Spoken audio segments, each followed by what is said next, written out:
მოსალოდნელი იყო, რომ იქ ტრამპი რაღაც გარიგებებს დადებდა. ომი ამ შიდა სტაბილურობისთვის სჭირდება, რომ გარე ომი აწარმოოს და ხო. თუმცა მას კი რაღაც ამ ბოლო დროს მოტეხილია. უკრაინამ საკუთარი ტერიტორიიდან გაიყვანოს ჯარი. გააკეთებინა ის რის გაკეთებინებას უნდა და მისთვის და მოიშორა.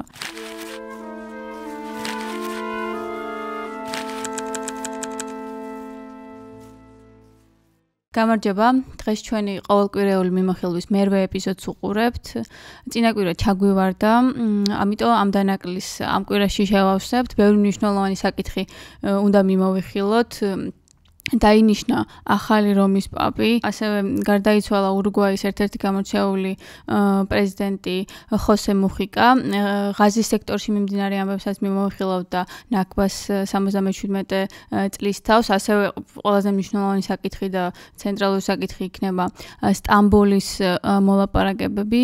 როგორც თავიდან ითქვა, უნდა ჩასულიყო პუტინი და ზელენსკი, თუმცა პუტინმა დაბალი რანგის მომლაპარაკებლები გაგზავნა, რითაც ეჭვქვეშ დააყენა ამ შეხვედრების, ასე ვთქვათ, ვალიდაცია და ასევე მნიშვნელოვანი საკითხი იყო სირიასა და ამერიკის მოლაპარაკებების გახსნა, სადაც ტრამპმა დაანონსა სირიისადმი სანქციების მოხსნა. თავიდან ალბათ დავიწყოთ ურუგვაის ყოფილ პრეზიდენტზე, რომელსაც ასე ვთქვათ უწოდებენ რაღაც ყველაზე ღარიბთა პრეზიდენტს და ღიად საუბრობდა ყოველთვის ჩაგვრაზე, სოციალურ თანასწორობაზე, შრომაზე, ცხოვრობდა სიღარიბეში, თავისი ხელფასის 90%-ს, ასე ვთქვათ, ღარიბებს აძლევდა და ფერმაში ცხოვრობდა ცოლთან ერთად.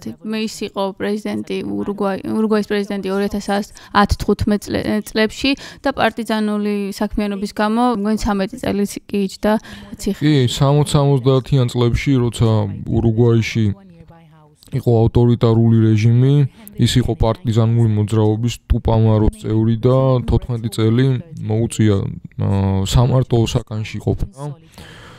და შემდეგ უკვე ციხიდან გამოსვლის შემდეგ ეს რა ხდება უკვე 80-იანი წლებიდან, ის აი ამ ლეგალური პოლიტიკით კავდება, სხვადასხვა საფეხურებს გადის, იყო სოფლის მეურნეობის მინისტრი, სენატორიც და ბოლოს 2010 წელს აირჩიეს პრეზიდენტად და როგორც შენ აღნიშნე თავიდან, ის არამხოლოდ ესე ვთქვათ თავისი ვერბალური და არ ვიცი სიტყვიერი გამოხატულებით იყო გამორჩეული ადამიანი, ხო, არამედ თავისი ცხოვრების წესითაც და რასაც ამბობდა, ანუ მისი ეთოსი და ესე ვთქვათ, არ ვიცი, პათოსი ერთმანეთს ემთხვეოდა და პრეზიდენტობის წლებშიც კი ცხოვრობდა ისე, როგორც იქამდე.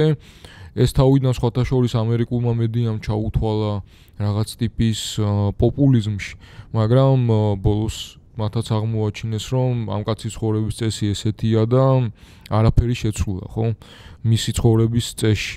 მოდი ვაჩვენოთ აი რამდენიმე სინქრონი მაქვს მე და ერთ-ერთი შეგვიძლია ჩავრთოთ და აქ მუხიკა საუბრობს იმაზე, თუ რას ნიშნავს იყო არჩეული პირი ზოგადად. Muy republicano. Las repúblicas vinieron al mundo para tratar de señalar que nadie Respublika არსებობს იმისთვის, რათა აჩვენოს, რომ არავინ ავინმეზე სხვაზე უკეთეს. პრეზიდენტი მაღალი რანგის ოფიციალური პირია, რომელიც თავისი მოვალეობის შესასრულებლად დაირჩიეს. ის არც მეფეა და არც ღმერთი. ის არც ტომის ჯადოქარია, რომელმაც ყველაფერი იცის. ის საჯარო მოხელია, ან თანამდებობა უნდა დატოვოს და სხვა უნდა ჩაანაცვლოს. მე ხელახალი არჩევის მოწინააღმდეგე ვარ. ჩვენს რესპუბლიკებში ფეოდალური სისტემა კვლავ შემორჩენილია. ჩვენ წითელ ხალიჩებს ვაგებთ ისეთებს მეფეების დროს რომ იყო. მე არ მომწონს მსგავსი რამეები. იქ რომ ცხოვრების საუკეთესო გზა არის იცხოვრო, ისე როგორც ხალხის უმრავლესობა ცხოვრობს. მის მომსახურეობას და წარმომადგენლობასაც ჩვენ ვცდილობთ.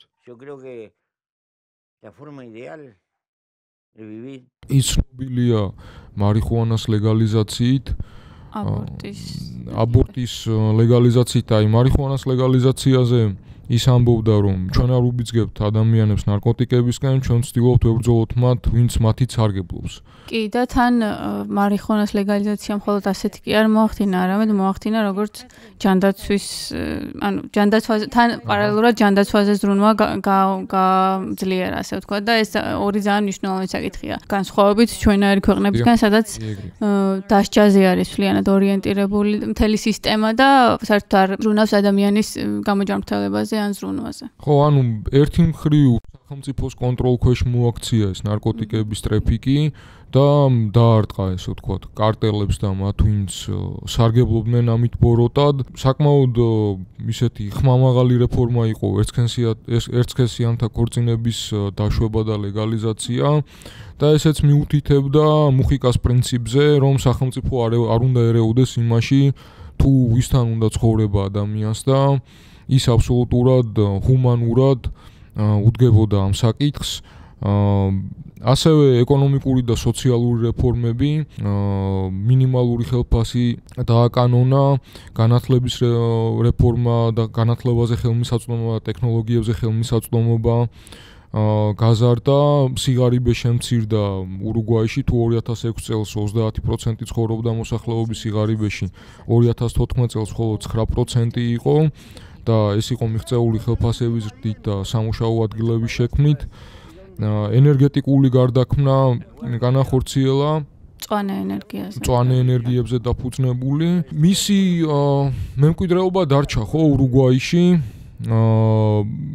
მისმა მემკვიდრემ გააგრძელა მეტნაკლებად ეს იყო ტაბარეს ვასკესი, რომელიც იმავე პარტიიდან იყო, საიდანაც მუხიკა ამ ბრძოლის ფრონტიდან და ბევრი სოციალური პროგრამა გააგრძელა, რა თქმა უნდა, მუხიკას აკრიტიკებდნენ ლიბერალური და კონსერვატორული წრეებიდან და ესე ვთქვათ, მას უქმნიდნენ ისეთი იმით, რომ თითქოს ინვესტიციების წინააღმდეგი იყო და რაღაცა. ხო, იმიტომ რომ ხო გაეროშიც და ან ხშირად გამოდიოდა მომხმარებლობის კრიტიკით და ასე ვთქვათ, იმ ცხოვრების წესით, რომელსაც თანამედროვეობა გვიქადის და ასე ვთქვათ, გვტენის და არაპოპულარული იყო ამიტომაც ამ წრეებში. ხო, ის იყო ჰუმანისტი, სოციალისტი, ხო და ანუ ილაშქრებდა ზუსტად ამ სამხმარებლო კულტის წინააღმდეგ და იმ კულტურის წინააღმდეგ, რომელიც გაბატონებულია მსოფლიოში. ესეც მნიშვნელოვანი იყო, რომ ის არა მხოლოდ ესე ვთქვათ, რაღაცა მხოლოდ პოლიტეკონომიით იყო შეპყრობილი ან რაც ეკონომიკური გათვლებით, არამედ იყო რაღაცა მხრივ მორალური კომპასიც ხო ადამიანებისთვის. სამწუხარო ისაა, რომ თანამედროვე პოლიტიკაში ასეთი ადამიანები, ანუ აღარ ხვდებიან, ან ძალიან იშვიათად ხვდებიან და მას ხშირად უწოდებდნენ რაღაც პოლიტიკური თავდადლობისა და ეთიკური ლიდერობის ბოლო, ასე ვთქვათ. ნუ უკანასკნელი მუხიკანი იყო მაკუთხით, აი, მერე ვიზეც უნდა ვისაუბროთ, ის კაცი აბსოლუტური ანტიპატი არის მუხიკას.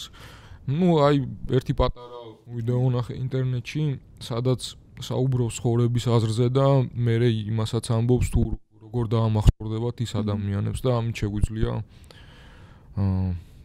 დავამთავროთ და გადავიდეთ სხვა საკითხზე.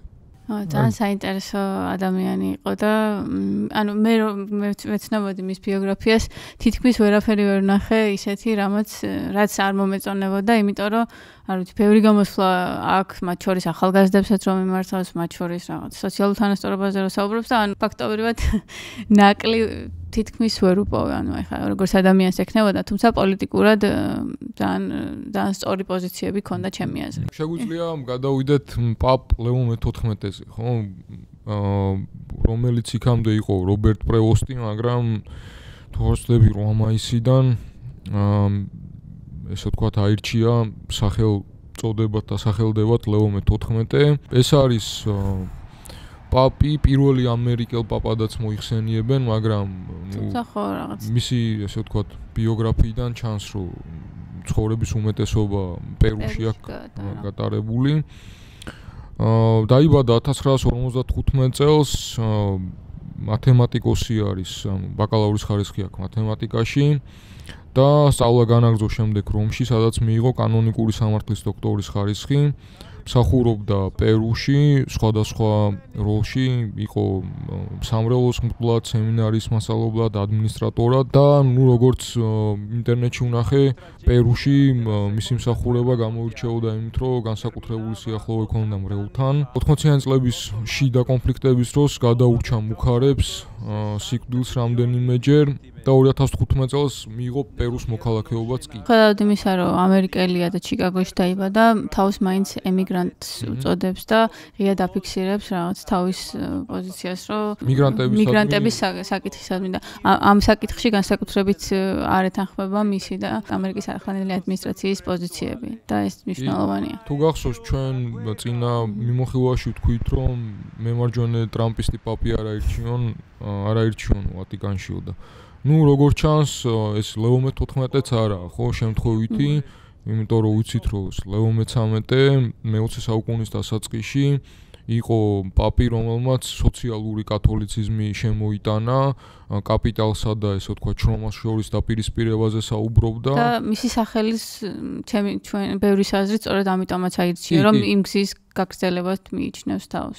ხო, ანუ ცხადია, რაღაც სიმბოლური ესე ვთქვათ, განგრძობითობაა და მოკლედ ამ კონსერვატორულ წრეებს დიდად არ უნდა მოწონებოდათ მისი არჩევა, მიუხედავად იმისა, რომ რაღაც ტრადიციულ კათოლიცისტურ პოზიციებზე დგას, მაინც გამოხატავს, ესე ვთქვათ, სოლიდარობას LGBTQ+ პირების მიმართ და ამბობს, რომ ეკლესია უფრო ინკლუზიურად უნდა იყოს მათ მიმართ განწყობილი.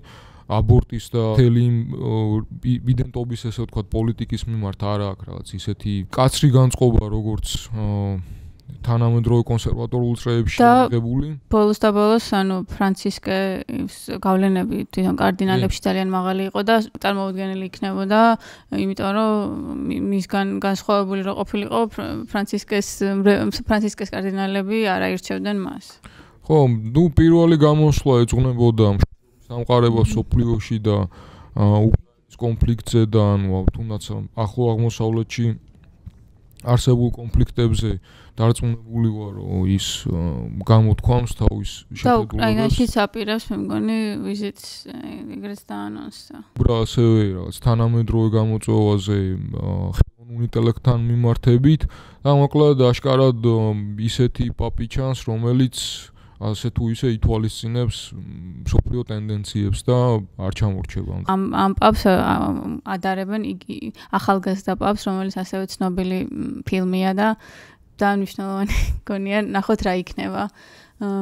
როგორ წარმართავს თავის საქმიანობას. მე ერთი სინქრონი მაქვს. ძველია, არც თუ ისე ძველი. აქ საუბრობს იმაზე, თუ რას ნიშნავს იყო ეპისკოპოსი და ვის შეიძლება ეწოდოს ეპისკოპოსი? როგორც პაპმა ფრანცისკემ შეგვახსენა, ძალიან ბევრჯერ ეპისკოპოსი მოწოდებულია მსახურებისკენ. მისი უფლებამოვალეობაა მსახურება და რომ ვეძიოთ სხვადასხვა გზები მსახურებისა, რომელიმე საზოგადოებისა და ეკლესიაში ძალიან მნიშვნელოვანია. ეპისკოპოსი არ უნდა იყოს პატარა მთავარივით, რომელიც თავის სამეფოშია, არამედ ის ნამდვილად უნდა იყოს თავმდაბალი, იმ ხალხთან ახლოს, ვისაც ემსახურება. უნდა იაროს მათთან ერთად, იტანჯოს მათთან ერთად და აეძიოს გზები, რომლითაც ის შეძლებს უკეთ განუცხადოს თავის ხალხს, სახარების სათქმელი. ნახოთ მოკლედ როგორი პაპი იქნება, როგორც წინა ეპიზოდში აღვნიშნეთ, პაპს არა მარტო რაღაც რელიგიური, არამედ პოლიტიკური მნიშვნელობა დღესდღეობით უფრო აქვს ჩემი აზრით, ამიტომ მისი როლი რაღაც სოფლიო მშვიდობის შენების საკითხებში და სხვა სოციალური თანასწორობის დამარცხების საკითხებში ძალიან მნიშვნელოვანია, ამიტომ მისი გავლენაც ძალიან დიდია. ნახოთ მოკლედ რა იქნება. ბატონო, შეუძლია გადავიდეთ ახლო აღმოსავლეთის ტურნეზე და ტრამპის ახლო აღმოსავლეთის ტურნეზე და ესეთი საფაური ნახეთ, უბრალოდ არ მახსოვს რომელ გამოცემაში ყველა გზა ახლო აღმოსავლეთში მიდის. სანამ უშუალოდ გადავალთ საკითხზე, შეგვიძლია ვთქვათ, რომ ტრამპი პირველ ვადაშიც პირველი საგარეო ვიზიტი მისი იყო ახლო აღმოსავლეთში. პრინციპში სანამ აი საუდის არაბეთთან და ყატართან და ესე ვთქვათ, ემირატებთან დადებულ ხელშეკრულებებზე და დილზე გადავალთ, როგორც თვითონ უყვარს ხოლმე თქვა, იქამდე აი ყველაზე სენსაციური ამბავი რაც იყო, იმით დავიწყოთ, ხო? სირიას მოუხსნა სანქციები და ეს ამის შესახებ განაცხადა საუდის არაბეთში. მოსალოდნელი იყო, რომ თქვათ ეკონომიკური შედეგიც ჩამოვიდოდა იქიდან და ეს გასაგებია, მისი ტრანზაქციული პოლიტიკა არ არის რაღაც ახალი, მაგრამ თვითონ ამბობს, რომ ესე იგი საუდის პრინცმა სთხოვა მას და ერდოღანმა რო ეს სანქციები მოიხსნა, მაგრამ შეგვიძლია პრინციპში რაღაც მიზეზები თქვათ, ხო, რატო შეიძლება აწყობდეს ტრამპს სირიასთან ურთიერთობების დათბობა. თავიდან შეიძლება ძალიან მნიშვნელოვანი მგონია იმის აღნიშვნა, რომ ერდოღანი ამ თავის მოლაპარაკებებში ჩართულობით ეკით სირია, აქეთ უკრაინა რუსეთთან ცდილობს რაღაცა შიდა არასტაბილურობა მოხსნას და ანუ თითქოს ამას ძალიან კარგად აკეთებს, იმიტომ რომ ეხლა თურქეთის შიდა დაპირისპირება არც არავის არ ახსოვს და ეს ადამიანები ეს სტამბოლის მერი ციხეში ჩასვა, რაღაც ასები ხმას არიღებს და ისე გამოდის, რომ ერდოღანი არის რაღაცა დემოკრატი ლიდერი, რომელიც თურქეთში მარტო თურქეთში კი არა, მთელ მსოფლიოში აგვარებს საკითხებს. ხო, ანუ მოვლენებს გაუწრებ წინ, როცა მერე ტრამპი შეხვდა უკვე სირიის პრეზიდენტს და საუდის პრინცთან ერთად, სატელეფონო ჩართვა ჰქონდა ერდოღანთან და ანუ ერდოღანმა ამ ესე ვთქვათ სანქციების მოხსნაში აშკარად თავისი წვლილი შეიტანა. შეიძლება ხმამაღლა ესე, არ ვიცი, უფრო მეტად ფიგურირებს საუდის პრინცი, მაგრამ ფაქტია, რომ თურქეთის ხელიც ამაში ურევია. ეხლა რაც შეეხება იმ მიზეზებს, რატომაც შეიძლებოდა სანქციები მოხსნილიყო ამ კონკრეტულ ვითარებაში, პირველ რიგში არის ენერგორესურსებზე წვდომა, ხო? და თუ არ ვცდები დაახლოებით მსგავსი, რაც უკრაინასთან ხელი მოაწერა, მსგავს ხელშეკრულებას უნდა მოაწერონ ხელი, ხო? ხო, ეგ ზუსტად არ ვიცი, ალბათ, მაგრამ ანუ ჩვენ შეგვიძლია ვთქვათ ის ახლა რაც დევს ხელის კულზე ქვეყნის ჩრდილო-აღმოსავლეთით, ჰასაკასა და დეირ-ეს-ზორის პროვინციებში არის ნავთობი და ბუნებრივი აირის საბადოები, ამ ტერიტორიებს ადრე აკონტროლებდა ISIS, მოგვიანებით ქურთების მეთაურობით მოქმედი ძალები და ახლა ამჟამად ნახევრად ავტონომიის მდგომარეობაში არის ეს სივრცე.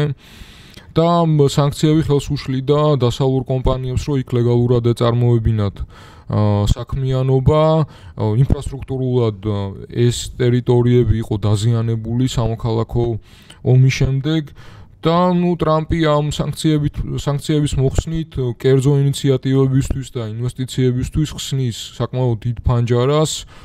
არა მხოლოდ ენერგორესურსები, ხო, იქ ინფრასტრუქტურული და რეკონსტრუქციის პროექტები შეიძლება იყოს და ვიცით, რომ ახლო აღმოსავლეთში მისი ოჯახის ინტერესებიც არის და მისი ესე ვთქვათ ბიზნეს ინტერესებიც არის და სხვა კერძო კონტრაქტორებისაც ალბათ და ეს ეკონომიკური განვითარება ბრჭყალებში სირიის მოხდება ალბათ აი ამ ტრამპთან დაახლოებულ წრესთან. ალ-შარამ სხვათა შორის ისიც თქვა, რომ დამასკოში ტრამპ თაუერიც აშენდება და ეს რაღაცა ერთიანი მთლიანი პაკეტი იქნება, სრული პაკეტი.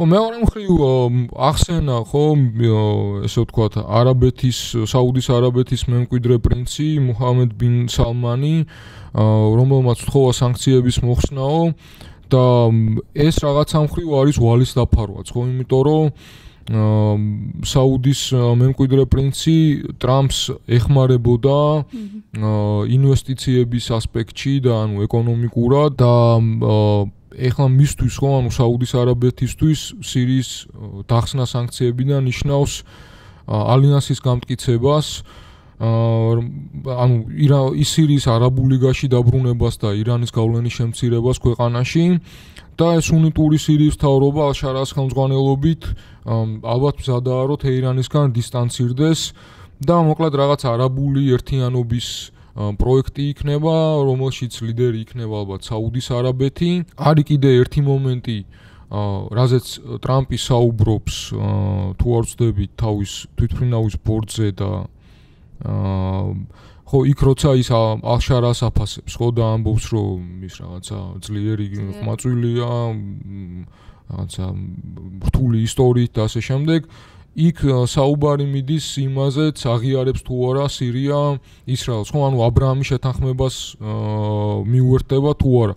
რაზეც ტრამპი ამბობს, რომ ჯერ უნდა მოვიცადოთ, ჯერ შორია აქამდე, მაგრამ შიდა პოლიტიკური თვალსაზრისით ისრაელის მომხრენი ოკონებს და ესე ვთქვათ, რესპუბლიკელებს გადაუგდებს ალუკმას და ეტყვის, რომ აგერ კი სირიას მოუხსენი სანქციები, მაგრამ სანაცვლოდ ისინიც რაღაცას მომცემენ. ხო, მაგრამ მე ჩემი აზრით მაინც გაუჭირდება ამ პროისრაელური განწყობების მქონე რესპუბლიკელების დაშაშვინება, იმიტომ რომ სამეფოს ჰამასის დაფინანსებასა და ისლამური ფუნდამენტალიზმის მხარდაჭერაში ადანაშაულებენ ისინი და იმდენად გადაიხლართ ეს ეკონომიკური რაღაც გზები, რომ ტრამპი ამას ძალიან ცდილობს, მაგალითად მისი სიძის ჯარედ კუშნერის კომპანია რაღაც 2 მილიარდის დოლარის ინვესტიციას იზიდავს სამეფოდან და ასე შემდეგ, ხო, ეს ეკონომიკური რაღაც კავშირები ძალიან იზრდება მოკლედ ამერიკასა და ყატარს და სამეფოს შორის. მაგრამ ნახოთ რას ამბობს ალ-შარააზე ტრამპი. როგორ მიგაჩნიათ სირიის პრეზიდენტი? დიდებულია. ვფიქრობ, რომ ძალიან კარგია. ახალგაზრდა მემზრდელი ყმაწვილია. მაგარი ბიჭია. ძლიერი წარსული აქვს, ძალიან ძლიერი, ის მებრძოლი და ეს გაღელვებს წარმატებების დიდი შანსი აქვს. მე პრეზიდენტ ერდოღანს ვესაუბრე, ვისაც ძალიან მემეგობრები. ის ფიქრობს, რომ მას აქვს შანსი რაიმე კარგი საკეთების. ეს დანგრეული ქვეყანაა. ფიქრობთ, რომ სირია აბრაამის შეთანხმებას შეუერთდება? დიახ, მაგრამ ფიქრობ, რომ ჯერ ისინი სწორ გზას უნდა დაადგნენ. მე უთხარი მას, რომ იმედოვნებ ისინი შეუერთდებიან, როდესაც ყველაფერი დაალაგდება და მან თქვა, რომ კი, მაგრამ მათ ჯერ ისევ ბევრი სამუშაო გასაწევია. აჰმედ ალ-შარა, რომელიც ეხლა რაღაც რეფორმირებული ლიდერია, იყო ჯიჰადისტი. ფაქტია, რომ დიდებულ წარსულში ალბათ ამას გულისხმობ. ხო, ყოფილი ჯიჰადისტი ხდება ტრამპს, რომელზეც 10 მილიონი იყო დაწესებული, რომელ ორგანიზაციაშიც იყო ალ-შარა აქამდე ის გამოცხადებულია შეერთებული შტატების მიერ როგორც ტერორისტულ ორგანიზაციად, ახლაც კი. და ეს რაღაც ფოტოებს იწვევს თვითონ შტატებშიც და მის მოკავშირეებშიც, მაგრამ მეორე მხრივ ეს ნაბიჯი შეიძლება ისეც გაასაღოს ტრამპმა, რომ მე იმდენად რაღაცა შეთანხმებებზე აქცენტირებული ტიპი ვარ, რომ ნებისმიერ შეხვდები მთავარია, რომ დაიჭრილოს ერთი მხრივ ბაიდენის წარუმატებლობები ახლო აღმოსავლეთში, რომელსაც ხშირად ახსენებს ხოლმე და მეორე მხრივ ეკონომიკური სარგებელი იპოვოს ამ ყველაფრიდან. ხო, ეკონომიკური სარგებელი ალბათ ყველაზე ისეთი ის იქნება ინვესტიციების მოზიდვა და იმის არტიკულირება, რომ მე ამდენ რაღაცას მოვაწერე ხელი და ამდენი ფული შემოვიტანე ამერიკაში. ხო და რამდენადაც ნაკლებად სავარაუდო შეიძლება იყოს, რომ სირია სიტყვაზე ვამბობ ისრაელს საერთაშორისო ლეგიტიმაციას გამტკიცებაში მიიღებს მონაწილეობას, ხო და ვთქვათ, აბრაამის შეთანხმებას შეუერთდება. ახლა იტყვის, რომ აგერ ამ კაცსაც კი ვაიძულეს სიტყვაზე, ან შეუწყე ხელი იმაში, რომ ისრაელისთვის რაღაც სარგებელი მიეცა, ხო? ხო და ნახოთ რა იქნება, მაგრამ შიდა პოლიტიკური რეკლამისთვის მშვენიერი ინსტრუმენტი არის ეს, რასაც ახლა ტრამპი აკეთებს. ხო, მართლა წინა ადმინისტრაციებისგან განსხვავებით, ყველა ფრონტზე რაღაცას ცდილობს. ეხლა მე ჩვენ არ მოგწონს და ვაკრიტიკებთ, მაგრამ მართლა რო ეცადა წინა ადმინისტრაციას. ტრამპმა ის ველი გახსნა, რომ დისკუსია დავიწყოთ, რომ გააშიშლა ყველაფერი და წინა ადმინისტრაცია, ბაიდენი ძალიან უსახური იყო. არაფერი რა გააკეთა, ვერაფრით ვერ დაგამახსოვრდებოდა რა. მიუხედავად იმისა, რომ ეხლა ტრამპს თითქმის ვერაფერში ვერ დაეთანხმება.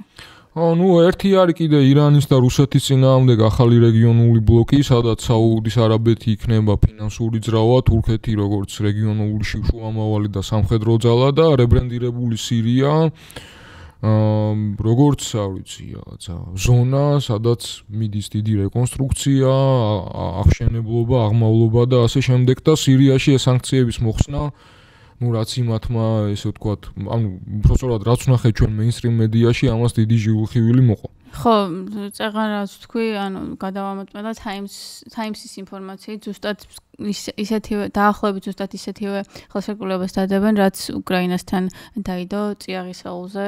ხო, თუმცა ანუ ბევრი რამე ითქვა, ბევრი რამეს მოეწერა ხელი, თუმცა ჯერ აღსრულებაში არაფერი არ მოუყვანია ტრამპს, ამიტომ ნიშნულოვანია რაღაცა მივყვეთ ამ პროცესს და ვნახოთ რა მოხდება. ეხლა რაც შეეხება აღმოსავლურ ტურნეს აღმოსავლურ ტურნემდე ატყდა სკანდალი. მოკლედ, როცა თუ არ ვცდები, ყატარი აძლევდა ყოველ შემთხვევაში 400 მილიონიან თვითმფრინავს, რომლითაც ტრამპს უნდა ესარგებლა.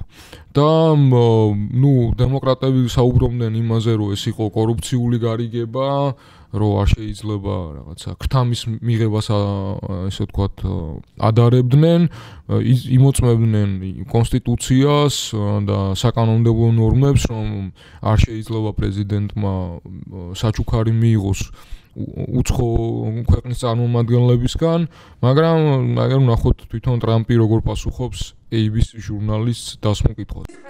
ბატონო პრეზიდენტო, რა სიტყვით იმ ხალხს, ვინც ფეშენელებულ თვითმფრინავს პირად საჩუქრად თulis, რატომ მიიღეთ ის?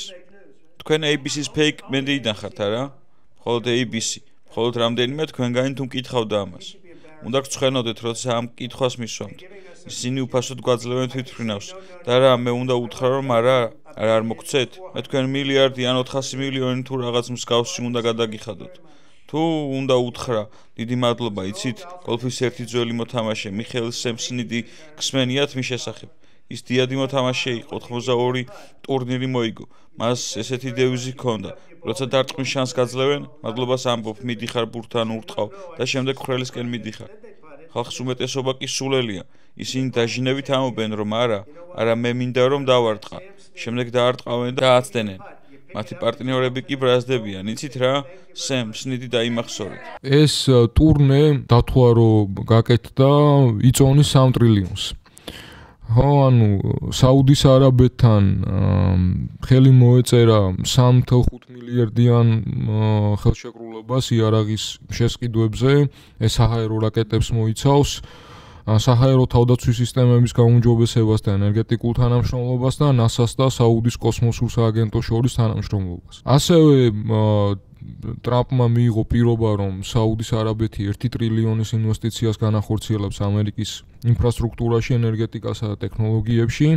152 მილიარდიანი ხელშეკრულება დაიდო კიდე სხვა ტიპის სამხედრო ტექნიკაზე, რაც პრინციპში ალბათ ერთ-ერთი უპრეცედენტო გარიგება არის და საუბარი არის F-35 გამანადგურებლების შეძენაზე, რომელიც ძალიან აღელვებს ისრაელს, იმიტომ რომ ეგეთი ტიპის, ესე ვთქვათ, იარაღი იმ რეგიონში ისრაელის გარდა შტატებს არავისთვის არ მიუყიდია და საუბარია იმაზე, რომ რაღაცა არ ვარ მოკლედ მე ამის ექსპერტი, მაგრამ რაც ავიკითხე, არ იქნება მთლად ისეთი F-35-ები, როგორც ისრაელს აქვს, მაგრამ ფაქტია, რომ თუნდაც უპილოტო საფრენ აპარატებზე ექსპორტის შეზღუდვა მოხსნა შტატებმა და მოკლედ იარაღით გააკეთებს ფულს და ამ იარაღის, ესე ვთქვათ, პირობით მერე მიიღებს ალბათ კიდე დამატებით სარგებლობას რა. და ამ პროცესში ტრამპის ადმინისტრაციისთვის ეს ნათანიაჰუ და ისრაელის მიმდინარე ომი თუ არ ვიცი რა გენოციდი ღაზაში რამდენად ხელი შემშლელია, იმიტომ რომ ტრამპი ან ყველგან ცდილობს რომ ეს ნორმალიზება მოხდეს, შეაჩეროს ომები, მოლაპარაკებები დაიწყოს და ანუ ერთი მხრივ მეორე მხრივ გვაქვს ღაზა, სადაც ანუ ეს არანაკლებ ძვირი უჯდება ამერიკას, თუ ბევრად ძვირი შეიძლება უჯდებოდეს ვიდრე უკრაინა და სხვა კონფლიქტები.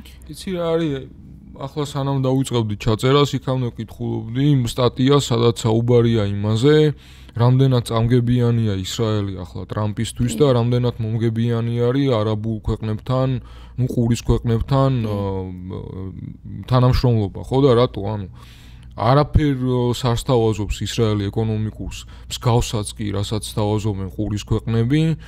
მუდმივ დღეს უკვე ესე ვთქვათ, თითქმის მთელი მსოფლიოს არ ვიცი რა, ჭკუად ყოფილთა ნაწილი თან ხდება იმაზე, რომ იქ რასაც ისრაელი აკეთებს ეს არაფერში არ ჯდება საერთოდ და არის საერთაშორისო ზეწოლა უკვე და მე აი მინდა რომ მაკრონის სინქრონიც ვნახოთ სადაც პირდაპირ სამარცხვინოს უწოდებს იმას რასაც იქ ნათანიაჰუ აკეთებს და საზიზღრობაა მართლა და ნუ საბოლოო ჯამში ითხოვს ისრაელი ყველაფერს და არაფერს გაიღებს სანაცვლოდ ტრანზაქციული თვალსაზრისით ვამბობ მეორე ისაა რომ სთხოვდა ირანზე დარტყმას ხო ფაქტია და ეს მოლაპარაკების გზას ყველანაირად ჭრის რასაც იდეაში ტრამპი ყველანაირად ანუ რასაც ტრამპი აწვება რომ ანუ მე ვარ დილმეიქერი ამ ყველაფრის გადახედვა უნდა ისრაელს ახლა ჰუსიტებთან მოაგვარა ტრამპმა ირანთან ცდილობს რომ მოაგვაროს და დადოს შეთანხმება. ხო, იქით ინდოეთი, პაკისტანი ჯერჯერობით ხო, დაზავდნენ და მეორე მომენტია რომ ტრამპს საერთოდ სხვა გეგმები აქვს ღაზაში, ხო? რაღაც უძრავი ქონება, აღშენებლობა, იქიდან ხალხის გაყრა და გასახლება და თავისი ბიზნეს ინტერესები აქვს და ამ ყველაფერში მოკლედ ნეთანიაჰუ ხელს უშლის. აი მეორე მხრივ რას აზიზღრობა არის, ამას რაც უნდა და რასაც კიდე აწვება რეალურად და არ იცვლის მაგაზე პოზიციას, მაგრამ ისრაელი ხელს უშლის რა ამ ყველაფერში.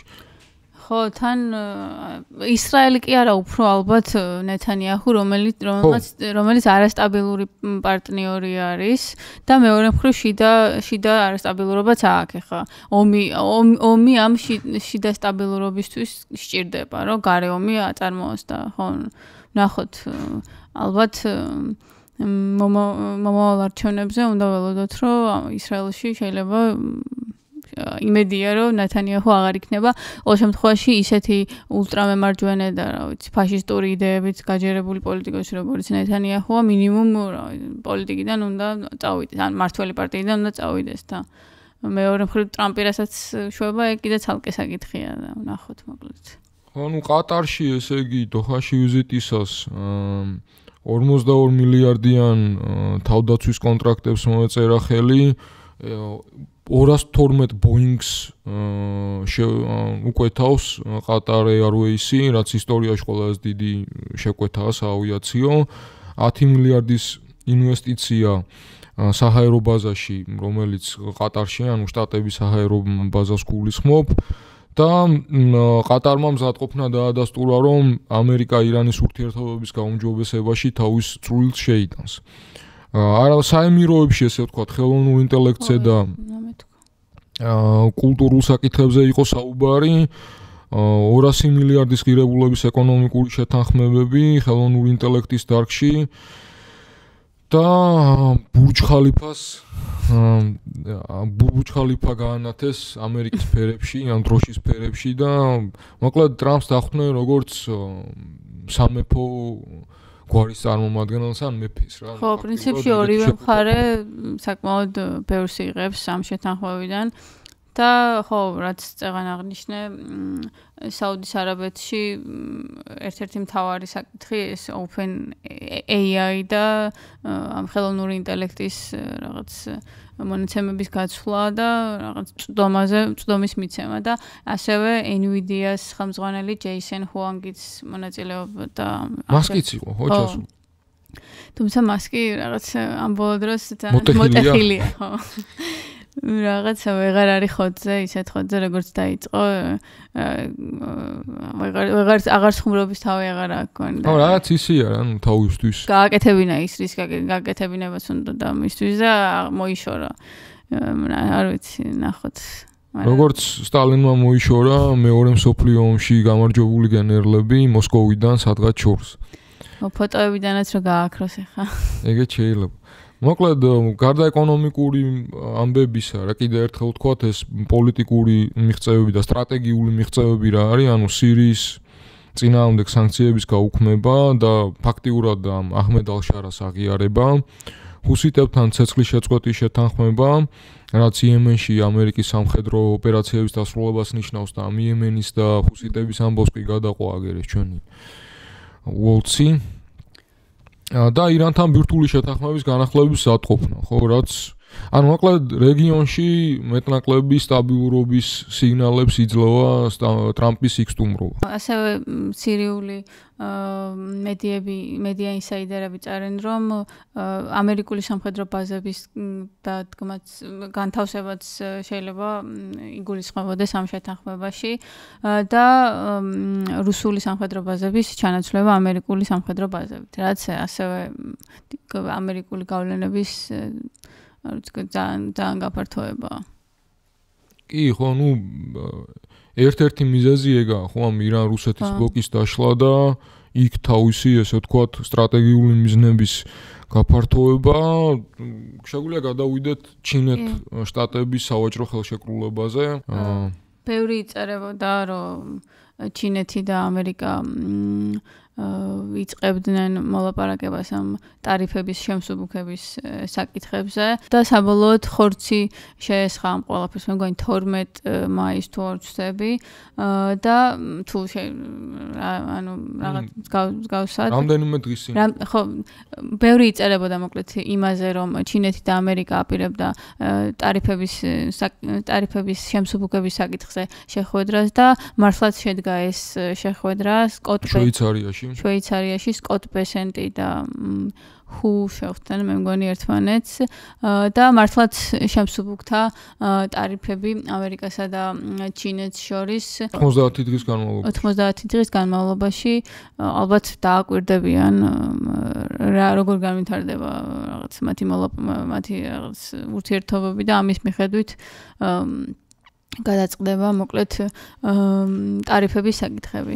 აი ამ შეთანხმებით 155-დან 30%-მდე ჩამოწია ჩინურ პროდუქტებზე ამერიკამ ტარიფები და ჩინეთმა ამერიკულ პროდუქციაზე 125-დან 10%-მდე ჩამოწია.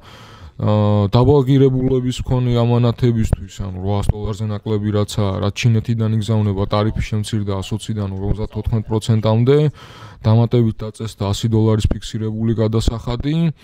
ვადა ვთქვით, რომ 90 დღის განმავლობაში მოქმედებს და ხელშეკრულება უпростоრად შეთანხმება მოიცავდა ფენტალინის კონტროლში თანამშრომლობას. შტატებმა ამ ტარიფების საკითხი გამოიყენა ამ საზოგადოებრივი ჯანდაცვის და ეროვნული უსაფრთხოების საკითხებში მცირე წინსვლადაც. აი ხა რა შეიძლება ყოფილიყო, ესე ვთქვათ, მიზეზები, ხო, ანუ რატო უნდა ორივე მხარეს შეთანხმება. ერთი მხრივ ინფლაციის რისკები ჰქონდა შტატებს და ეს იყო ერთადერთი გზა ინფლაციის რისკების შესამცირებლად. შიდა პოლიტიკური მიზნები ისაა, რომ 2026 წელს ეგრე შუალედური არჩევნები ამერიკაში და ეკონომიკური სტაბილურობა ჭირდება ტრამპს. გარეზე წოლის იარაღიცაა ეს, ანუ დასვა მოკლედ ჩინელები მოლაპარაკების მაგიდასთან, რასაც იქამდე არ აკეთებდნენ და ნახოთ უკვე მეორე ფაზა რა იქნება. რაცა deal maker-ის სახე შეინარჩუნა ისე. მეორე მხრივ ჩინეთის მიზნები იყო, რომ ეს ექსპორტისთვის განკუთვნილი საქონელი, რომელიც ჩაუწვათ ის ასე თუ ისე გასაღებულიყო. დასავლეთთან კავშირის შენარჩუნებაც, ხო, ალბათ და რაღაც იზოლაციისგან თავის დაღწევაც სურდათ ამით. გასაგებია, რომ თქვათ ჩინელები სხვადასხვა ქვეყნებთან საუბრობდნენ ალიანსების შეკვრაზე ეკონომიკურზე, მაგრამ ეგ ძელვადიანი, ანუ მოკლევადიანი თან ახლა ამერიკის ბაზარი ძალიან დიდია. რაც არ უნდა ახლა ევროპასთან მოაწერო ხელშეკრულებას ხელი, ეს ვერ ჩანაცვლდება და ვერც სხვა ქვეყნებთან. და აი პირველი ეტაპისთვის ვინ შეიძლება იყვნენ გამარჯვებულები და დამარცხებულები, ალბათ ამერიკელი მომხმარებლები, რომ შეუმცირდებათ გასავალი, ესე რომ ვთქვათ, ჩინელი ექსპორტიორები და ამერიკული კომპანიების, რომელსაც სატრანსპორტო და დამარცხებულები ალბათ, რა ვიცი, ეგ ამერიკელი მწარმოებლები ახლა ხვალდაზე ისედაც ვერ იხეირებდნენ ამ ტარიფებით, ხო და თან ძირითადად მაინც ჩინეთთან კავშირი ან ჩინეთში აწარმოებენ ან ჩინეთთან რაღაცა კავშირი მაინც ჰქონდათ, შესაბამისად დიდად ვერავინ ვერ ხეირობდა რაღაც კონკრეტული კორპორაციების გარდა. decoupling-ს რო იყენებენ ამ ტერმინს, ხო, რაც არის გაყრა, არ ვიცი, ეკონომიკური, ეგ არ მოხდება. ხო, აი, აგერ მოკლედ ჟენევაში ინტერვიუ ქონდა ბესენტის, რასაც ვაჩვენებთ რაღაც მონაკვეთს, მაგრამ ამ ინტერვიუში ამბობს, რომ ჩვენ კოვიდის დროს დავინახეთ, რაში გვჭირდება გაძლიერება და რაც სტრატეგიულად ჩვენთვის მნიშვნელოვანია, მაგრამ სულ ეკონომიკურ გაყრაზე არავინ საუბრობს, იმიტომ რომ მაინც ურთიერთდამოკიდებულობა არსებობს. აი, ნახოთ კიდე რას ამბობს. რაც უნდა იყოს, ეს იქნება სამართლიანი ამერიკელი ხალხისთვის. 2020 წლის იანვარში პრეზიდენტმა ტრამპმა შექმნა ნიმუში. ჩვენ ჩინეთთან შესანიშნავი სავაჭრო შეთანხმება ჰქონდა და ბაიდენის ადმინისტრაციამ გადაწყვიტა ეს ძალაში არ შეეყვანა. ჩინეთის დელეგაცია ძირითადად იმას გეუბნება, რომ პრეზიდენტი ბაიდენი როცა ოფისში მივიდა, ისინი უბრალოდ უგულეყოფდნენ თავიანთ ვალდებულებებსო. ამიტომ ჩვენ უკვე გვაქვს ფართო სამოქმედო ჩარჩო. მეორე ამბავი, რაც უნდა გვახსოვდეს, ის არის, რომ ეს უბრალოდ პაუზაა. აქ ახსენებს 2020 წელს მიღწეულ შეთანხმებას, პირველი ფაზის შეთანხმებას და მეორე ფაზა აღარც იყო ამ კოვიდის და მთელი ამბების გამო. და ესე იგი სამომავლო მოლაპარაკებებისთვის, როგორც ჩანს, ამერიკული მხარე ირჩევს აი ამ 2020 წლის შეთანხმებას და ხო, რაც პრინციპში რას ითვალისწინებდა, ხო? ეს იყო ტრამპსა და ჩინეთის ვიცე-პრემიერ Liu He შორის მოწერილი პირველი ეტაპის სავაჭრო შეთანხმება. ჩინეთმა აიღო ვალდებულება, რომ 21 წლებში შეიძენდა დამატებით 200 მილიარდის ღირებულების ამერიკულ საქონელს. ამას შედიოდა 77 მილიარდი წარმოებულ საქონელზე, 37 მილიარდი მომსახურებაზე და მოკლედ ასე შემდეგ. ტარიფების სრულებები ამერიკამ შეამცირა 15%-იანი ტარიფები 7.5-მდე 120 მილიარდის ღირებულების ჩინურ საქონელზე. ხო, და მესამე საკითხი იყო, რომ ჩინეთმა აიღო ვალდებულება ინტელექტუალური საკუთრების დაცვასთან მიმართებით.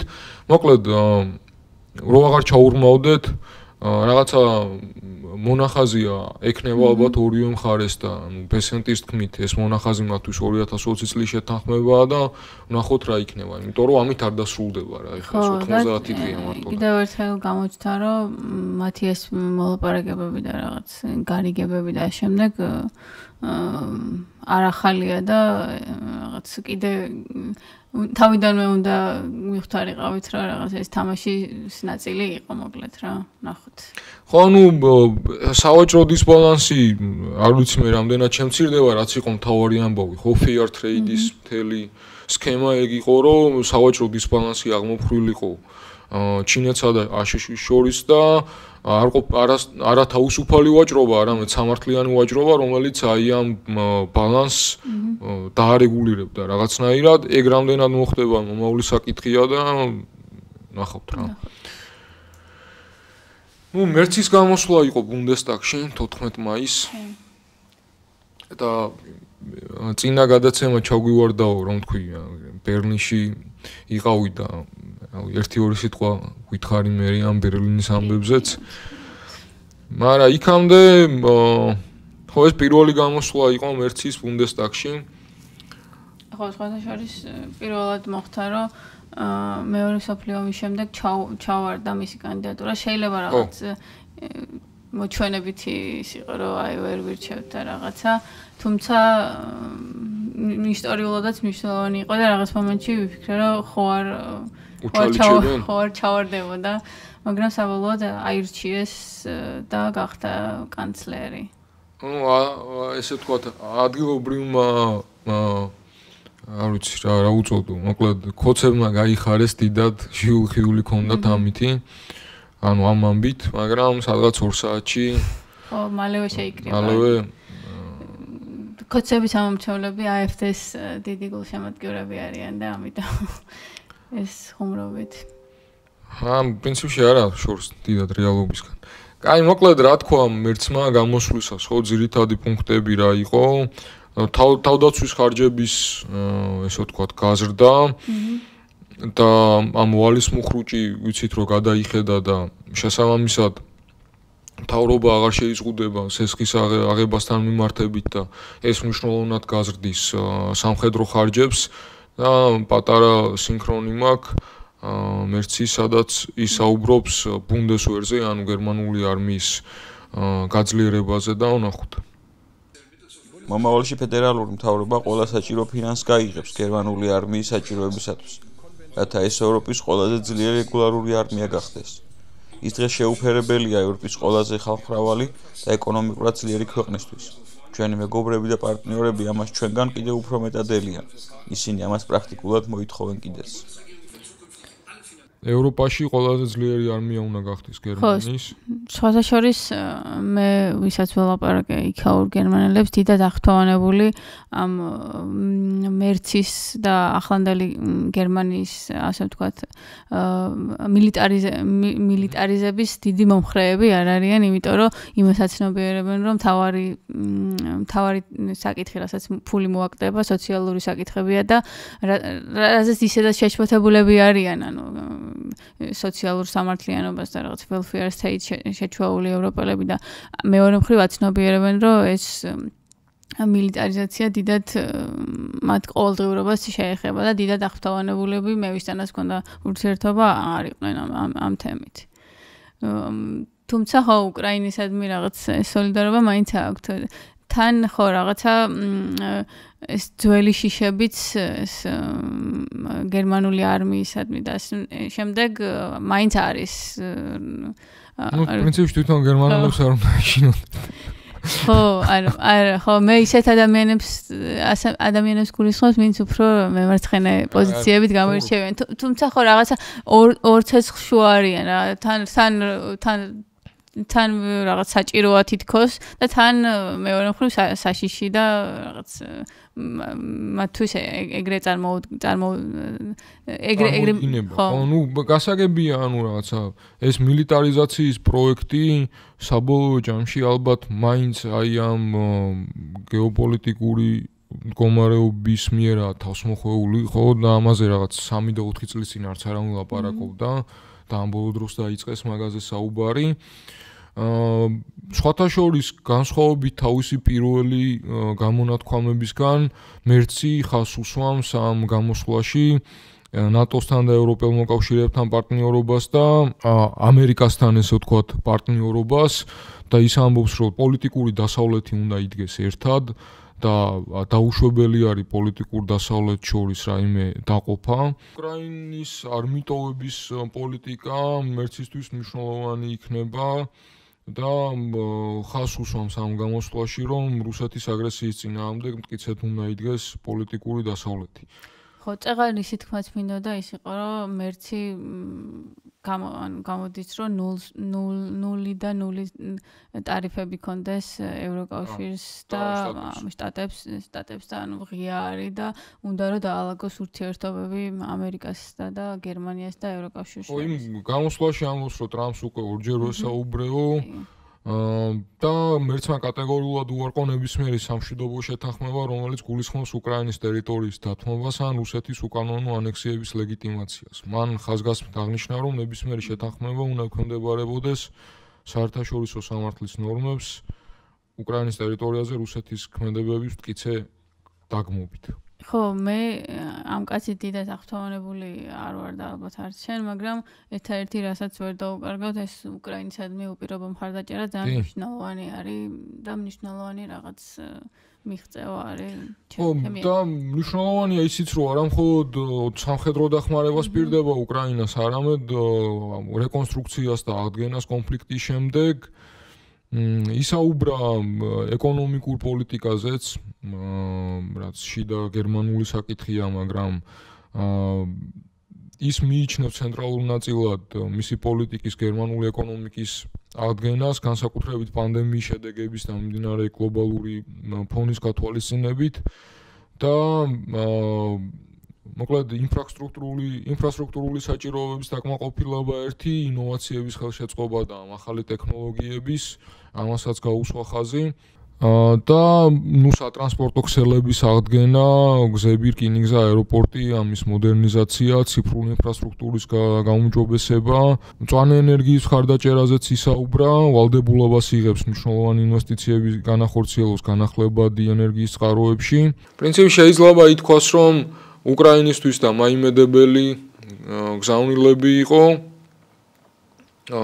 და რაც ვიცოდით დაახლოებით იგივე ილაპარაკა შეეხებოდა ეს არ ვიცი სამხედრო გაძლიერებას თუ ეკონომიკურ დაზეორიენტირებას, იმიტომ რომ ეს ეკონომიკური სტაგნაცია აწუხებს გერმანიას ამჟამად. და ესეთი ერთ-ერთი მნიშვნელოვანი საკითხი ალბათ მიგრაცია არის, რომელთაც ის პრინციპში ემთხვევა AfD-ს პოზიციებს და AfD იმასაც კი ამბობს, რომ ჩვენი საარჩევნო დაპირება მოიპარაო და მეორე მხრივ და ერთი მნიშვნელოვანი საკითხი რაც არის ის, რომ ის არის, რომ დიდმა ბრიტანეთმაც ასევე ძირეული ცვლილებები შეიტანა საიმიგრაციო კანონმდებლობაში და გააუქმა ასე ვთქვათ სოციალური ვიზები, რეზიდენტის სტატუსის მიღების დრო 5-დან 10 წლამდე გაიზარდა, იზრდება მოთხოვნება პროფესიონალური უნარჩვევების და ინგლისური ენის ფლობის მხრივ, უცხოური კუთვნილმთავრებლების ქვეყანაში ყოფნის ვადა 5-დან 18 თვემდე მცირდება და მოკლედ მთელი რიგი სირთულეები წამოაყენა ბრიტანეთის მთავრობამ, სადაც ლეიბორისტები არიან მთავრობაში, თუმცა როგორც ჩანს, ყველა ევროპულ ქვეყანაში ხო, ექსტრემიზმის გათვალისწინება და არც ბრიტანეთი, არც გერმანია და არც პრინციპში არც საფრანგეთი და ნებისმიერი ქვეყანა რომელიც შეგვიძლია ჩამოთვალოთ, არ იქნება გამონაკლისი და ემიგრანტებისადმი რაღაც ეს ულმობელი დამოკიდებულება იქნება ის რაც გააერთიანებს ყველას, რა თქმა უნდა, ამაში მოწინავე ალბათ ამერიკა იქნება და არის. შეუძლია გადავიდეთ ნელ-ნელა უკრაინის ამბებზე და დავიწყოთ ესე ვთქვათ კიევში დიპლომატიური მატარებლის ვიზიტით, რომელშიც იმყოფებოდნენ ფრიდრიხ მერცი, გერმანიის კანცლერი, ემანუელ მაკრონი, საფრანგეთის პრეზიდენტი, კირ სტარმერი, ბრიტანეთის პრემიერი და დონალდ ტუსკი, პოლონეთის პრემიერი. ტუსკი სულ რაღაც მოტეხი ეს სამი ჩანს და ის ხო, არა, ჩვენც ვთქვათ აგერ სამართლიანობისთვის აღინიშნოს. მისამ პოლონეთმა ბევრი გაიგო ამ მთელი არ ვიცი ლტოლულების მიღებით და მოკლედ ეკუთვნის ხსენება მაინც ისედაც ძლიერი ქვეყანა შეიძლება ამ რაღაც ვარსკვლავების ფონზე? ხო, ამ ვარსკვლავების ფონზე ისე არ ჩანდეს, თუმცა პოლონეთი ერთ-ერთი ძლიერი ქვეყანა წარმოიშვა, ასე ვთქვათ, ევროპაში და პირველობას არ შეეცილება ბევრი ისეთ ქვეყანას, რომელიც პირველი უნდა იყოს. მოკლედ ეს ვიზიტი რამდენიმე რამის გამო იყო მნიშვნელოვანი, მაგრამ ყველაზე ისეთ დავიწყოთ რა, უმნიშვნელოვანესი. კოკაინის სკანდალი, ხო, ეგრეთ წოდებული, როცა მაკრონი და მერცი და თუ არ ვცდები სტარმერიც, ხო, სამივე იყვნენ ადგილზე. ანუ ჟურნალისტები შედიან იმ კუპეში, რომელშიც შეხედან შემთხვევით და როგორც პროპაგანდისტული მედიები ამბობდნენ, იქ კოკაინის პაკეტი ედო თეთრი ფხვნილი, რომელიც დამალა მაკრონმა კამერების გამოჩენისას და მერცს ეჭირა კოუზი. აი რაღაც 90-იანი წლებისდან შემორჩენილი ფილმები როა, რაღაც ტიპები რო აკეთებენ რა, ესე კუსტარულად მოხმარებამდე ამ ნარკოტიკს რაღაც ეგეთი სცენარი წარმოადგენს. და მოიარა რა, მოკლედ მათ შორის ქართულმა მედიამაც და ვინ იქნებოდა თუ არა პოზიტივი. პოზიტივიზე ვნახე მე, შეიძლება სხვაგან ალბათ სხვა მედიებიც წაიღებდნენ.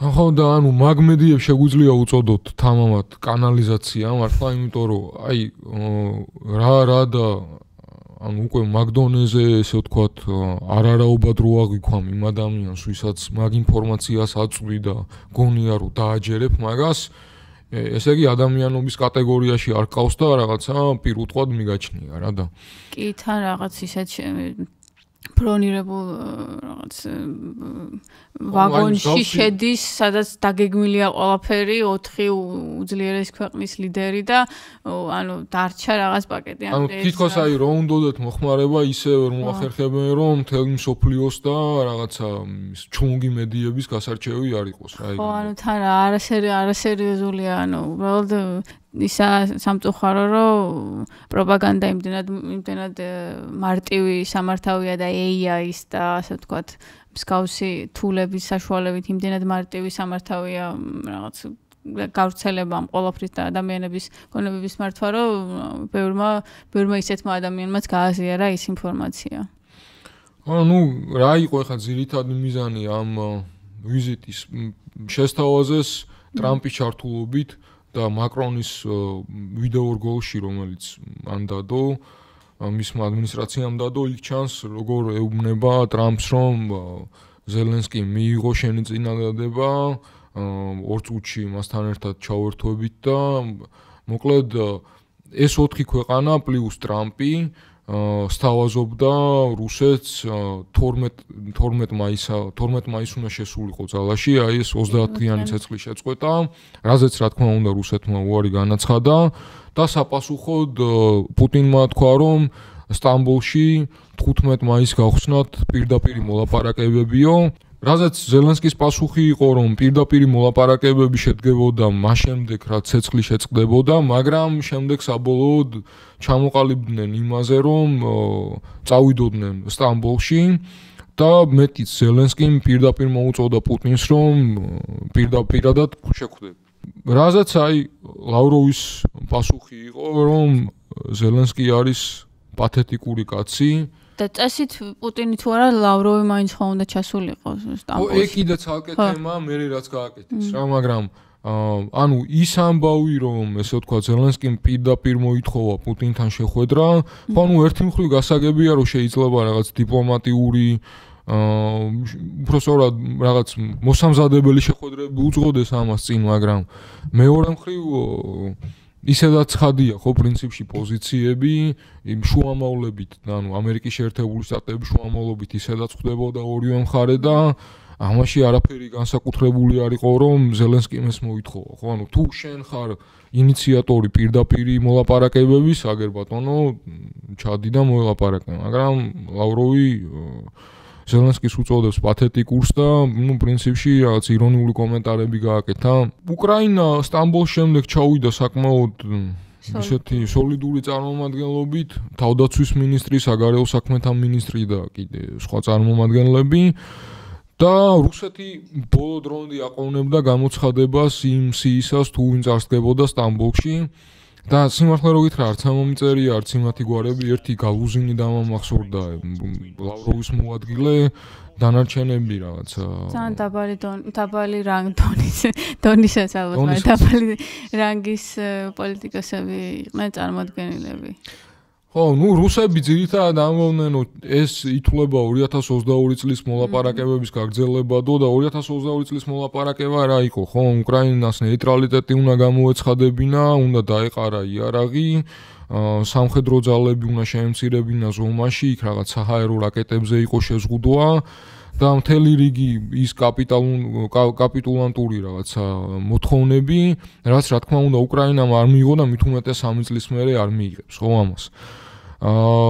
და ნუ პრინციპში ზელენსკი მაინც შეხვდა იქ ერდოღანს ანკარაში და ანკარაში შეხვედრის შემდეგ გამართულ პრესკონფერენციაზე გააკეთა კომენტარი იმის შესახებ, რომ რუსეთის მხრიდან ესეთი არ ვიცი დაბალი რანგის თუ როგორ თქვით, დონის წარმომადგენლობის გამოგზავნა ნიშნავს იმას, რომ ისინი სამშვიდობო მოლაპარაკებებს აი ნუშიც არ აგდებენ და არ მიიჩნევენ სერიოზულად. ჩვენ მარტო უპატივცემულობაც არის, რა ვიცი, ანუ. ეგ ალბათ სპეციალურად გააკეთეს, ხო? ხო, ნუ ამ პრესკონფერენციაზე თქვა, რომ მიუხედავად აი ამ არასერიოზულობისაო, რაც გამოიჩინა რუსულმა მხარემ, მე მაინც გავგზავნე დელეგაციას სტამბოლში, არა ისეთ წარმომადგენლობით, როგორიც ესე ვთქვათ, იყო თავიდან დაგეგმილი და შედგა ეს მოლაპარაკებები.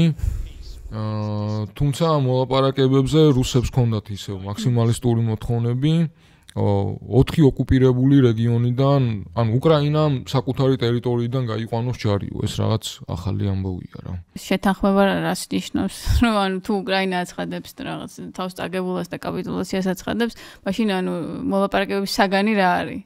ეხა ჯერი ალბათ ამერიკაზეა, ტრამპზეა, რომელიც აღფრთოვანებით კი ლაპარაკობს პუტინზე და ასე შემდეგ, მაგრამ ზელენსკიმ აჩვენა, რომ სად არის მშვიდობისთვის, პუტინმა კი პირიქით აჩვენა, რომ საერთოდ არ უნდა მშვიდობა ჯერ ჩაიყვანა რუბიო იქ თვითონ არც ჩავიდა. რუბიოსაც შეხვდნენ უკრაინული მხარე, რუბიოს და ლინსი გრემი იყო თუ არ ვცდები კიდე სანქციების პაკეტის ავტორი.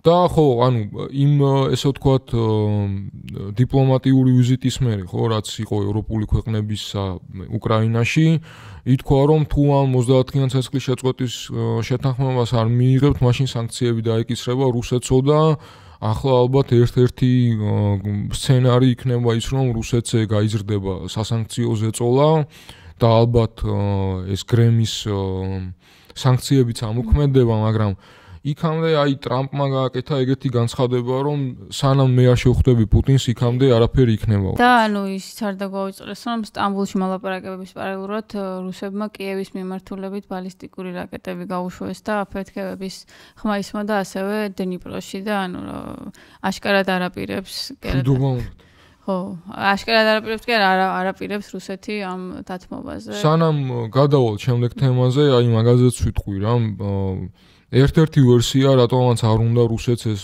ცეცხლის შეწყვეტა, არის ის, რომ იმედი აქვთ, რომ ტრამპი აღარ განუახლებს უკრაინას დახმარებას და მათი ინფორმაციით 2-3 კვირაში უკრაინას ამოეწურება ეს ამერიკული აღჭურვილობა და ამუნიცია და მოკლედ არიან იმის იმედზე, რომ ზაფხულში განახორციელებენ დიდ სამხედრო დარტყმას იმ ფონზე, რომ უკრაინა იქნება გამოფიტული. რა ვნახოთ. ხო, თან ანუ ამ მოლაპარაკებებზე ერთსაც დავამატებ და მოვშეთ გახსნა თურქეთმა, უკრაინამ და რუსეთმა და რუსეთის დაძინებული მოთხოვნა იყო, რომ დაეტოვებინა თურქეთის მხარეს მოლაპარაკებებიდან. ანუ ხო, თავიდანვე ცხადი იყო, მოკლედ რომ ისინი არაფერს არაპირებენ. ნახოთ ახლა ტრამპი თუ მოახერხებს და შეხვდება პუტინს, მე ეჭვმეპარება ყოველ შემთხვევაში, რომ რამე წინ წაიწიონ, გარდა იმისა, რომ უკრაინას დახმარება გაუზარდონ და რაღაც რუსეთის დამარცხება შეძლონ, მოკლედ სხვა გამოსავალს ვერ ხედავ. ხო, მეორე მხრივ აი რუბიოც ამბობდა, რომ სტამბოლში ამ უკრაინა-რუსეთის პირდაპირ შეხვედრამდე რომ ნეტავ ვწდებოდე, მაგრამ დარწმუნებული ვარ, რომ არაფერი არ მოყვება ამ შეხვედრასო და რუბიო ხშირად იმეორებს, რომ ამ კონფლიქტის სამხედრო გადაწყვეტის გზა არ არსებობს. ანუ ვერც ერთი მხარე სამხედრო გზით ვერ მიაღწევს ამ კონფლიქტის დასასრულს, ვერც უკრაინა და ვერც რუსეთი და ხაზგასმით, ანუ ვერც რუსეთი, იმიტომ რომ იქამდე ტრამპი ამბობდა, რომ რუსეთის დათმობა ის არის, რომ ბოლომდე არ აიღო უკრაინაო და აგერ თავის სახელმწიფო დივანი ამბობს, რომ ვერც ერთი და ვერც მეორე მხარე ვერ გადაჯაბნის მეორეს და რაღაც დიპლომატიაზე აკეთებდა აქცენტს რუბიოც და ნუ ნახოთ რა. პალესტინაზეც ვთქვათ 1-2 სიტყვა 77 წელი შესრულდა ნაკბადან, როცა ისრაელმა ასე ვთქვათ გამოასახლა დიდი გადასახლებიდან პალესტინელებისა საკუთარი მიწებიდან და კადრები, რომელიც მაშინ ჩანდა, აშკარად ასახავდა ეთნიკურ რაღაც წმენდას. 50,000 მეტი პალესტინელი გამოაძევეს 59 წელს დაიწყო, თუ 48 წელს. 48 წელს დაიწყო. 48 წელს, ხო, საკუთარი მიწიდან. და კადრები, რომელსაც 2023 წლის ნოემბერში ვხედავდით, ძალიან გავს ზუსტად იგივე ნაკბას და ანუ უბრალოდ ის კი არ არის, რომ რაღაც 77 წელი შესრულდა. 77 წლის განმავლობაში ხდება განგროვითი პროცესი. განგროვითი პროცესია მაშინ ესე ვთქვათ 80% მოსახლეობისა, ხო, არაბი მოსახლეობისა პალესტინის გახადეს იძულებით გადაადგილებული ოტოლული და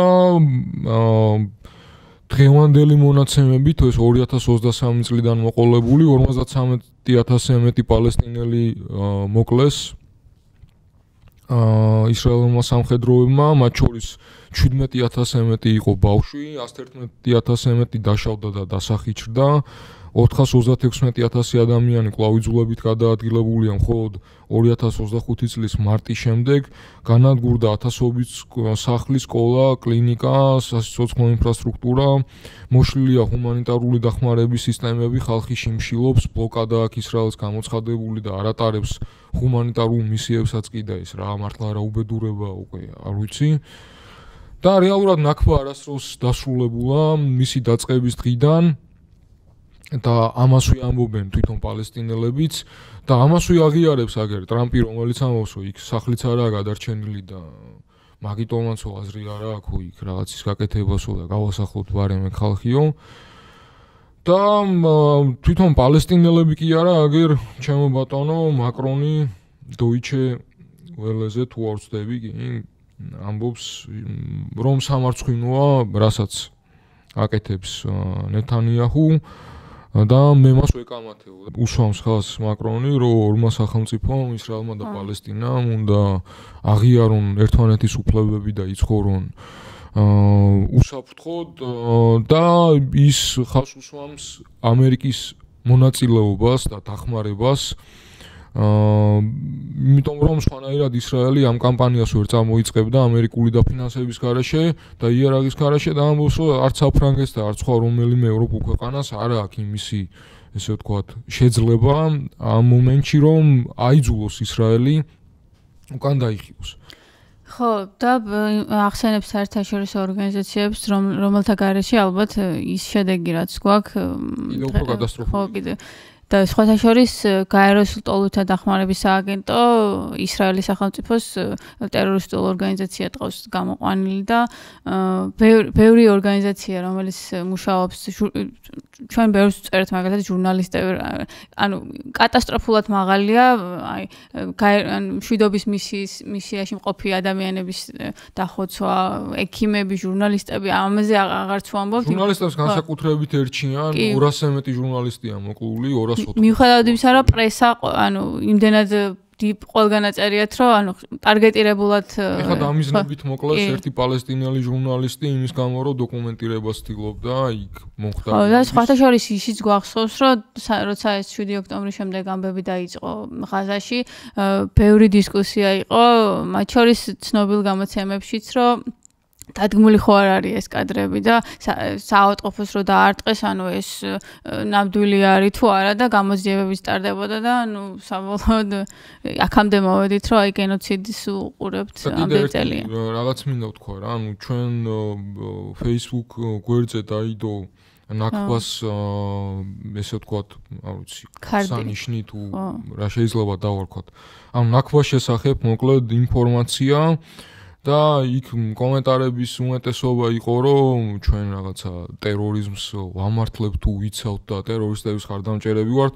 ჯერერთი არ შეიძლება რომ რაღაც მცირე დაჯგუფების გამო მთელ ერს უწოდო ტერორისტი, ეგ იმას ნიშნავს რომ არ ვიცი რაღაც მთელ ერზე განავრცო და ილაპარაკო ის რასაც ადამიანების გარკვეული კატეგორია ადამიანების გარკვეული კატეგორიას ჩადის და მთელ ერს რო ერთი ადამიანის გამოვაკლოთ ის მთელი ერი არ არის ეს ერთი და პალესტინელები არ არიან ტერორისტები, ჩოლებრივი ხალხია, რომელსაც აქვთ სიცოცხლის და არ ვიცი ეკონომიკური კეთილდღეობის და ყველა აბსოლუტურად ის უფლება როგორც სხვა ხალხებს და მეორეც იქ ჩვენ არსად გვიწერია რომ 2023 წლის 7 ოქტომბერს რაც მოხდა ეგ იყო კარგი ან არ ვიცი მოსაწონი შესაძები ეგ იყო რა თქმა უნდა არაადამიანობა და ბარბაროსობა ოღონდ ადამიანების მცირე ჯგუფის მხრიდან და ამის გამო რომ ისჯება ბავშვები და მოხუცები ხალხი რომელიც არავის არაფერს უშაობს და შენ აკეთებ იმას რა ვიცი რაც მე პირადად მართლა არ მინახავს ეგრე ხა ლაივ სტრიმებია და ცოცხალი კადრები მიდის ან თვალის დაბრმავება არის ან უბრალოდ ბოროტია რა ვინც მაგას წერს იმიტომ რომ ეხა ბევრი ის არ ჭირდება რა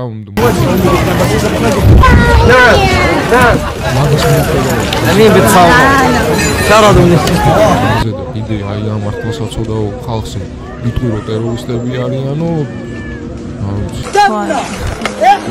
იგივესაც ვერ მისმენ იმიტომ რომ ანუ ყველასე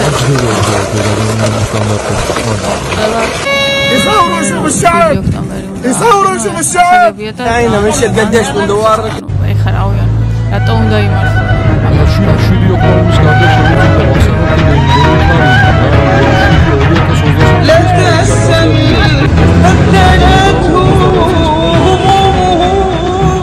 იმდენია არის მსხვერპლი, ხო?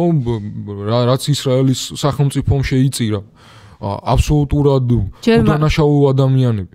ხო, ჯერ მარტო სტატისტიკა რამხელა და მე გზოუკლოდ დაკარგულებზე და ასე შემდეგ და ნანგრევებში მოყოლილებზე და ამაზე უკვე ლაპარაკიც ზედბენდი არ ვიცი. და მოდი აბა წარმოიდგინეთ მაშინ რომ ვიღაცა ეს არის რაღაცა არ ვიცი, სადღაციდან მოუწოდეს რომელიღაცა არ ვიცი, წმინდა წერილი იქნება თუ რაღაცა რელიგიური ტექსტი და აი ამ საბაბის გამო გეუბნებიან რომ ეს არ არის თქვენი საცხოვრისი ადგილი, სადაც საუკუნეების განმავლობაში ხართ და ვიღაცა სხვამ უნდა იცხოვროს აქ და თქვენი სახლიდან უნდა აყაროთ და ამას პლუს არა თანაცხოვრებასაც კი არ გთავაზობთ და ამბობს რომ თქვენ ამ ადგილას არ უნდა ცხოვრობთ. და ამის მაგალითად იმას ამბობენ რომ თურმე 1948 წელს პალესტინის სახელმწიფო საერთოდ არ არსებობდა. 1948 წელს ანუ სახელმწიფოების უმრავლესობა საერთოდ არ არსებობდა. 1960 წლამდე რომელსაც აფრიკის წელს უწოდებენ ნახევარზე მეტი აფრიკული სახელმწიფოები არ არსებობდნენ. საქართველოს არ არსებობდა. ანუ ეგ რა ისაა, რომ ანუ ეგ ხალხები არ არსებობენ. ანუ საერთოდ პროპაგანდა არ ვიცი, ამ ინფორმაციების მოძიება ძალიან მარტივია. კი რა და ნუ ვისაც თავის დაბრმავება უნდა შეგვიძლია გვიძახოს ტერორიზმის ხო, რაღაცებს საკითხებზე შეიძლება იდაო და რაღაც საკითხები შეიძლება არ გაიზიარო, მაგრამ რაღაცები უბრალოდ არის ჭეშმარიტება, რომ ხალის კაცის და მშვიდობიანი მოქალაქეების ჩაცხრილა და მიზანში ამოღება, ანუ ჩვენ არ ვამბობთ იმას, რომ რაღაც ჰამასი ეს არის პროგრესული მოძრაობა და ჯერ ერთი ვინ შეუწყო პალესტინაში აი ამ რეაქციული და ექსტრემისტული ჯგუფების აღმავლობას ეგეც შეგიძლიათ მოიკითხოთ და დაინახავთ რომ ისრაელი და ამერიკის შეერთებული შტატები იყო მაგის უკან. ხო და მეორე მხრივ ბენიამინ ნეთანიაჰუ როგორი პოლიტიკოსია და როგორ იდეებს ატარებდა და რა პოლიტიკური წარსული აქვს ეგეც შეგვიძლია ვნახოთ. ხო, აი ბოლოს ალბათ ერთ-ორ სიტყვას ვიტყვი ჩემს ბერლინში ვიყავი და დავესწარი AfD-ს წინააღმდეგ გამართულ აქციას. ვინ არის AfD? AfD არის გერმანიის ულტრამემარჯვენე მეორე ოპოზიციური პარტია. პოპულისტური და ნაციონალისტური იდეებით, რომელიც 2013 წელს დაფუძნდა და თავიდან ევროსკეპტიციზმი იყო მისი მთავარი ასე ვთქვათ ფოკუსი, თუმცა დროთა განმავლობაში პარტია მიგრაციაზე, ისლამოფობიასა და ნაციონალური იდენტობის საკითხებზე კონცენტრირდა. აქცია, რომელიც ეხებოდა რაღაც AfD-ს რა უნდათ ხო, რა უნდათ პირველ რიგში რაღაც მიგრანტებს რატო ერჩითო და migrants are welcome იყო ეგეთი მოწოდებები იყო ასევე დემოკრატია ყველასთვის, თუმცა ყველაზე მნიშვნელოვანი საკითხი რაც მენიშნა და რაზეც ბევრს ვკითხე, იყო ის რომ ყველანაირი დროშას ნახავდი, LGBT დროშას, არ ვიცი, ხო, ყველანაირი პალესტინის დროშა არისო ერთადერთი და როცა ვკითხე ეს გერმანიის სხვადასხვა სოციალური მოძრაობების ორგანიზებული აქცია იყო და შესაბამისად რადგანაც არ არსებობდა კონსენსუსი ამ საკითხზე, არც პალესტინის დროშა არისო იქ და რაც ძალიან მენიშნა იმის მიუხედავად რომ თვითონ აქცია საკმაოდ მრავალფეროვანი იყო, ბრანდენბურგის კარიბჭესთან იყო და რაღაც ტურისტებსაც შეეძლოთ გაეგოთ მოკლედ მოწოდებები. სხვა მხრივ ძალიან მნიშვნელოვანი აქცია იყო, იმიტომაც რომ ბერლინი ისეთი ქალაქია, ძალიან მიგრანტებით დასახლებული, მულტიკულტურული და გერმანიის სხვა ქალაქებში არ ვიცი რა ხდება, იმიტომ რომ ის უფრო შედარებით არ არის ეგეთი ქალაქი. AfD-ზე რო ვთქვათ, უფრო მეტი საკმაოდ ჩემთვის ძალიან საშიშად ჟღერს ეგ პარტია და შემდეგ მმართველობაში შეიძლება ისინი მოვიდნენ ვიღაცებთან ერთად, თუმცა მისი როლი ძალიან იზრდება და არ ვიცი ხო, მისი იდეები 45 წლის შემდეგ კვლავ რაღაცა ხორცშესხმული არის გერმანიაში, რომელსაც აქვს ნაციზმისა და ნაციზმის მძიმე მეწარსული იგივე ებრაელებისადმი, რომლებიც დღეს რომელთა სახელმწიფო თავად გახდა, თავად არის ჩაგვრელი და რაღაც გენოციდის მომწყობი ადამიანების ჯგუფისადმი. ერთი მხრივ აი ავსტრიის პრეცედენტი შეიძლება იძლეოდეს მაგის საპირისპირო პროგნოზის საშუალებას რა იქ ავსტრიაშიც ამ ექსტრემისტებმა მოიგეს, მაგრამ პირველზე გავიდნენ, მაგრამ კოალიცია მერე შეუკრეს ცენტრისტებმა. ხო, ნახოთ. ეს მნიშვნელოვანია პრინციპში, როგორ გადაწყდება ალბათ უკრაინის ამბავიც რა, იმიტომ რომ მაგან ეკონომიკას დაარტყა ამ ევროპული ქვეყნების და მეორე მხრივ ხო AfD კლასიფიცირდა როგორც ექსტრემისტული ორგანიზაცია და დაზვერვას მიეცა საშუალება რომ დააკვირდეს ასე ვთქვათ მის წევრებს და სახელმწიფო სამსახურში არ შეუძლია AfD-ს წევრს დაიწყოს მუშაობა და ასე შემდეგ. ვნახოთ მოკლედ რა იქნება. საკმაოდ მნიშვნელოვანი პროცესები არის მსოფლიოშიც როგორც ლოკალურად ისე როგორც ალკოჰოლ ქვეყნებში ასევე რაღაც საერთაშორისო ურთიერთობებში და მივყვებით ამ ყველაფერს გამოგვიწერეთ და გვაშიარეთ და გვალაიკეთ ჩართეს ზარის ღილაკი მოგწერეთ ყველა შენიშვნა ან კითხვა რაც გაწუხებთ ან მოსაზრება რაც ჩვენზე გინდათ რომ გვითხრათ და აი ერთი კითხვა რა კომენტარი ფიგურირებს ხოლმე ჰამასი ხო არ გვაფინანსებს და არა არ გვაფინანსებს ხო, არ გვაფინანსებს, რაღაც ჩვენ ერთადერთი მიზანი არის, რომ ობიექტური და გადამოწმებული ინფორმაცია მივაწოდოთ მაყურებელს. შეიძლება ბევრ რამეში ბევრი ვინმე არ გვეთანხმებოდეს, თუმცა ეს რაღაც ესეც საგულისხმოა, რომ გვინდა რომ სადისკუსიო ველი რაღაც ნორმის და ეთიკის ფარგლებში იყოს. ვინც არ ვიცი არგუმენტირებულად იტყვით საპირისპიროს, წყეულაკრულის და გინების გარეშე, კი ბატონო ვიდისკუსიოთ, მაგრამ ახლა რაც ხდება, მაგას დიდი დისკუსია შეიძლება არ ჭირდებოდეს რა. მომავალ შეხვედრამდე. მადლობა და დროებით.